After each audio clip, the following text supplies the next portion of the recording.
Part of my job telling stories for the Illinois Assemblies of God is to create social media content for the Student Ministries Department.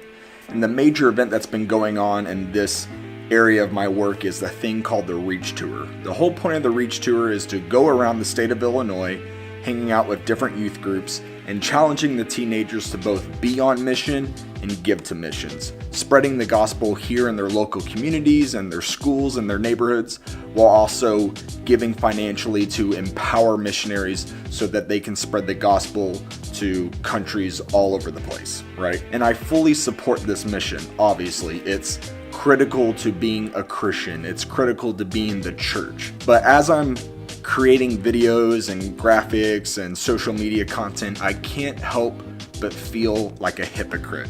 Because when I was a teenager, I was told to tell my friends about Jesus. I was told to give to missions. I was told to do all these things that I'm telling these teenagers now. But I did not do any of those things. I fully believed in Jesus. I fully believed in missions and being on mission.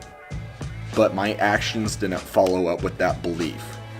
And I think I know why. The main thing about it was fear. I was afraid to actually speak up for Jesus.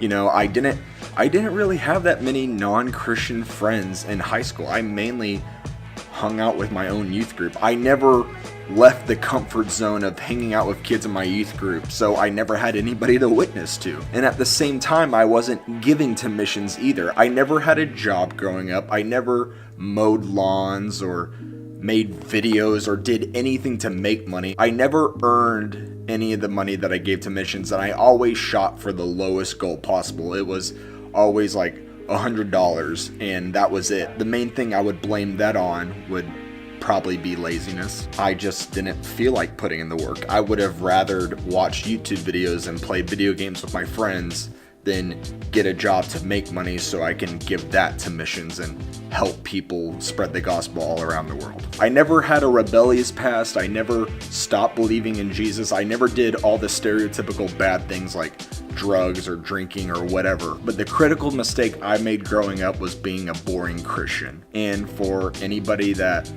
consumes my content that does claim to be a Christ follower, that is the biggest thing that I'm pleading to you is don't be a boring Christian. Don't just say that you believe in certain things. Don't just say you believe in spreading the gospel and changing the world and building the kingdom. Actually do the work that it takes to do those things. And the only way that you're going to have the ability to do those things is if you're empowered by God and you have the same heart that He does for the lost. That's all I have for you guys today. We'll see you next week.